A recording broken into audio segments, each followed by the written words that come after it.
Welcome to On Record PR, where we discuss the latest news, insights, and strategies that matter most to law firm leaders. We are your hosts, Jennifer Simpson Carr and Gina Rubel. Hi, Gina. Hey, Jen. Good to see you. Good to see you.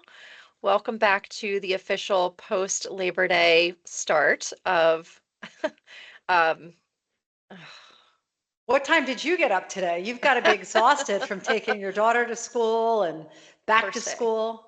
Yes, First it's been day a long today? day. Okay. Yes. Yeah, I'm sure it has. I'm sure our listeners get it. So many people are trying to navigate whatever the new normal is, and it seems to be changing every day. Yes, actually, we'll be talking about that today. So, we are recording this episode to release on Monday, September 8th. Throughout the summer, the growing list of law firms increasing their return to office mandate has been a very popular topic of conversation. And Well, we're all I'm going to beg to differ. I think there's a lot of people saying it's not popular, but really, that's yeah, interesting. I think there's a lot of people who don't want to return to the office, and it's a double-edged sword, right? So we're going to talk about it today, but there's definitely a double-edged sword there. Yeah, and I do think a lot of the media coverage we've seen it focuses on the AmLaw 50, which is Right. maybe why it's been such a big topic. I know that we've seen recently 4-day in-office requirements has become kind of a new standard. There has been a lot of coverage about Paul Weiss, Skadden, Ropes, Weil, Wilmer Hale, et cetera, requiring 4 days in the office. But to your point, we've also seen coverage contrary to that as well. Well, and it's interesting because in August, DLA Piper bumped up their U.S. corporate associates, and I'm stressing corporate there from 3 to 4 days a week, and they signaled an attendance that will factor into their evaluations. In fact, Dwayne Morris has also moved to a 4-day policy, so it isn't just the AmLaw 50 anymore. Hmm, interesting. Um, and then kind of the other side of that is we saw that Blackwell is continuing with fully virtual offices. And I know that talent is part of our conversation today, so we'll go over that too. Well, and Um, we should mention internationally, A&O Sherman, they're going to begin enforcing a 4-day schedule in September. And in London, the firm even tied bonus eligibility for junior lawyers to maintain at least 60% office attendance. So we're not just seeing it in the US, and I think that's important to be mindful of, but there's definitely, as I said, a double-edged sword. Yeah, so let's start with the why. What are we hearing about why firms are, or at least kind of the larger AmLaw 50 firms are moving into this reinforced in-office schedule? Well, as a former litigator, I think this is where I talk about the double-edged sword. So mentorship and learning is really important. And I'm thinking about my son who is planning to go to law school. And I keep wondering what's going to happen to him in his first year. Is he going to have a job as an associate, as a first year associate? Number one. Number two, will he have access to more seasoned attorneys, more senior attorneys and partners who will be able to train him the way I was trained? I sat second chair before I ever had my own trial. And so partners do worry about associates missing critically on job training, um, that osmosis effect, as you will, of learning from hallway conversations, quick check-ins, and shadowing partners is much harder to replicate on something like Zoom or Teams. I'd say we do it here, but it's not easy. Mhm. So as somebody who had the benefit of learning from both colleagues and peers, there's definitely a benefit to being in office. We had an episode with Mark Beasy from our international faculty last week, and he called it water cooler moments.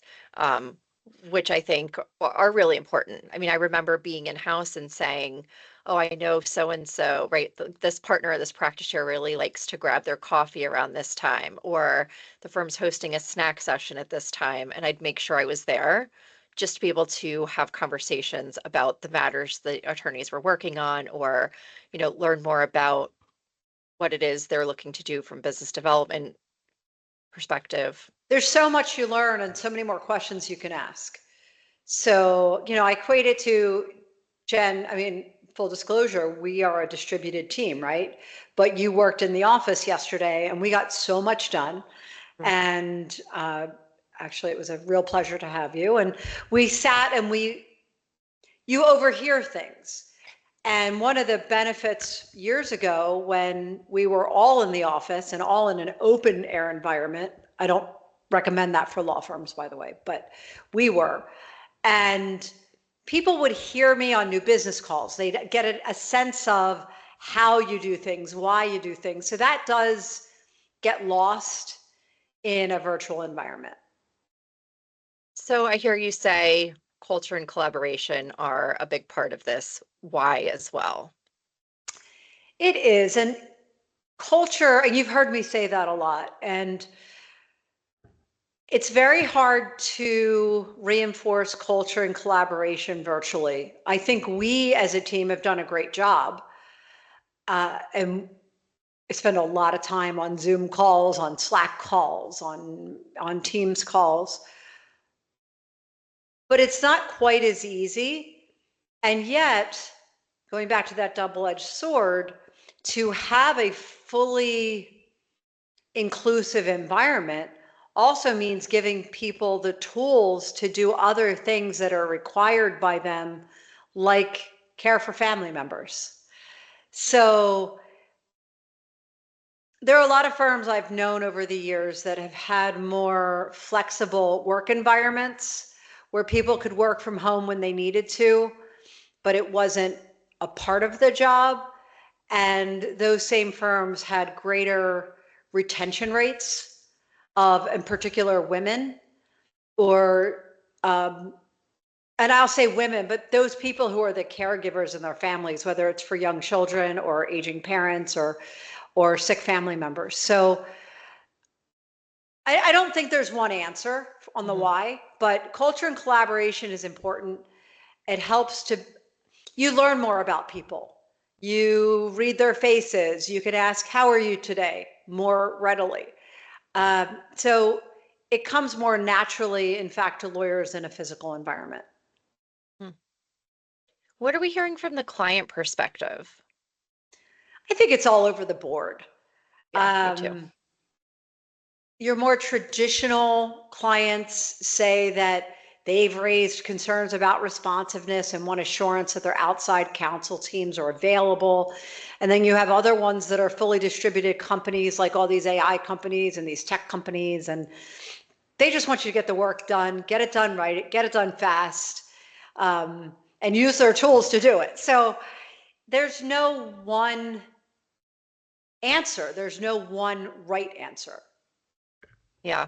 I've, I mean, as long as I've been working in legal, which is much less time than you, but uh, responsiveness, I think, has always come up as a concern. So a little bit of me feels like it's an, a reason the firms may be using. Yeah, and responsiveness has always been an issue. It's the longest issue that we've ever heard about, and it continues, because the other thing is lawyers aren't, even if they're in the office, they're not always at their desk. So if they're litigators, for example, they could be on trial for months and responsiveness drops, and they're not in the office. So these RTO mandates, I do understand them, but it's not going to change responsiveness. I think that's a bad excuse to use, frankly. Yeah. So let's talk about, and you touched on this too, but let's talk about the risks. I've heard you say double-edged sword a couple of times, so you've kind of touched on both sides of the issue. But I think talent retention is the first thing that comes to mind for me, which is, are attorneys going to start thinking, well, if I have to be in the office 4 days a week and a firm that I've been eyeing for the last couple of years has a more flexible work model, now maybe I'm actually going to take that consideration more seriously? What are your thoughts on that? So for the people who have been in firms for the last 5 years, there's going to be a big retention issue, especially the younger people who know nothing else and have become accustomed, or people who have started young families and don't currently bear the burden of huge child care expenses. So I guess one question is, are some of those firms going to implement child care in those offices? Are they going to, which they used to do. Many firms used to have child care in the buildings for children not of school age. So it, again, that other side of that sword, as you will, I keep saying that, there's a huge benefit to some of the Gen Z and millennials who want to be learning from others, who don't want to be at home, who find it lonely, who don't necessarily have a huge network and want to be out networking. So there's going to be a shift. So retention is going to be a challenge. However, the shift, I do believe, will eventually even out. So the firms that can keep a competitive advantage on being more distributed will get the people who need that. And the firms who have return to office mandates are going to get the people who want that too. There's just going to be a huge shift in the short term. And that's life. Yeah, that's true. So let's break here for a message from our sponsor, and then we come back. We are going to talk about the messaging around these return to office policies and what success looks like from a leadership perspective. This episode is brought to you by Furia Rubel Communications, a public relations and marketing agency serving law firms and businesses worldwide. With an expert team positioned throughout the U.S. and supported by an international faculty, Furia Rubel enhances our clients' brands through integrated communications by providing expert guidance in crisis management and high-profile litigation, protecting brand and reputation, and supporting internal marketing teams. To learn more, visit furiarubel.com. So, Gina, we're back from our sponsor message, and we've talked about why firms are moving back to return to office and some of the risks that they bear when they make these changes. What are you seeing firms and leaders doing successfully to manage the communication around these RTO policies and changes?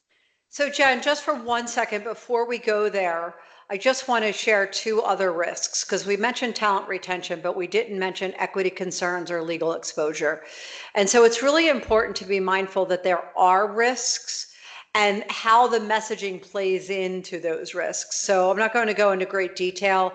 Perhaps we could add a little bit on the show notes on the website about those concerns. But it's really important to be transparent. So in the communications and the takeaways, as you will, our listeners listen to the podcast for a reason, right? It's not just this is what's happening, they all know that, but it's what can we do about it? And so transparency is so important, and talking to people early and often. So providing clarity on expectations. What does 4 days a week mean? Do they get to choose those days? Is it Monday through Thursday? Is it what does it actually mean? Is it flexible? Could it be Monday, Wednesday, Thursday, Friday? Some firms are saying, no, you always have to be on Fridays because we don't want you taking off. Or, so it's an interesting dynamic, but that transparency, defining consequences fairly. What does it mean and why does it matter? And how are people being judged? Because at the end of the day, if firms are saying, well, this is going to be tied to your compensation or this is going to be tied to your reviews, they're ultimately being judged. How is it being tracked? Are we using a timestamp again? Or, is when they come in, is it being tracked on their using AI? Let them know. Right. So these are things, and I don't know how firms are tracking it. I'm sure one of our listeners can share that, but how are they tracking it? then highlighting the benefits. How does this, and I know we want to say it's all about the client, right? We want to say it's all about the firm and the team. But we live in a world today where it's what's in it for me. So why is this good for the person who has to return to the office X number of days a week when they've been working from home, being able to multitask and doing a good job of it? So is there stronger collaboration? Are they going to learn quicker? Are they going to grow quicker? Are they going to have more access to other practice areas where they might be interested in growing? More cross-selling opportunities, bonuses, promotions, evaluations, relationships, whatever the case might be, define it and explain what those benefits are. And then pair those policies with your perks. Do you have in-office wellness programs? Are you upgrading the workspace? Are you providing a meal space or lunches or 1 day a week lunch or professional development programming in person as opposed to virtual? I mean, I love both, but if you want them to attend. So I think those are two of the things that need to be done. I think the office investment or the collaboration space point that you made is interesting. I know there was a report that in Q1 this year alone, law firms leased a tremendous amount of physical office space. I think it was something like 4.5 million square feet, which was the strongest quarter on record. So I suspect that as these office mandates continue, leaders are going to consider that they want to put that investment of physical space to good use, and that may be a driving factor as well. Oh, sure. Real estate and real estate costs is a huge driving factor. Well, you know, Jen, it's interesting. I have a question for you. So in this idea of communicating and evaluating, so at Furia Rubel, we also often will communicate something, but we don't do it once. And it's the how and the why and the when. So what are some ways that you think our listeners can be communicating and how should they be doing it? We've talked about transparency, we've talked about benefits, but the actual tactical pieces, as a member of our management team, what would you recommend? So my mind goes to how we advise clients on any type of strategic communications plan, which is you don't write it once and then put it, in a drawer and never or file it on your computer and never look at it again. So I would say what comes to mind tactically is regular check-ins, right? Putting processes in place where you can check in on how this new mandate is going, what success looks like, and are you meeting those markers? Sharing success stories. I think about getting buy-in and having champions within your firm. Are there success stories just like, successful cases that you've managed or promotions? Like, what does success look like? And can you share examples of those internally to start to demonstrate that you're living the why and that it's working? And then I would say, like anything else we do that's planning, uh, make adjustments. I think we all have learned through COVID that flexibility is paramount. And I think making a decision that's in the best interest of your organization is important, but also being open to being flexible as you're getting those, that feedback, as you're sharing those success stories. Are there ways that the firm needs to consider adjusting in order to even better serve your, um, you know, your your employees? I would add too, and I agree with all of that. Those are some really great tips for people, for our listeners and viewers. I would say also find champions at every level. So a 1L, a 2L, a 3L, a 5L, a young partner, non-equity, an equity partner. So having those champions that look and sound and feel like me. So another mom who, for me, I'm not a young mom anymore, but another young mother who is benefiting, who can be a champion to why this It could be, this helps my mental health. It helps me get away from the house a little bit to really focus my attention.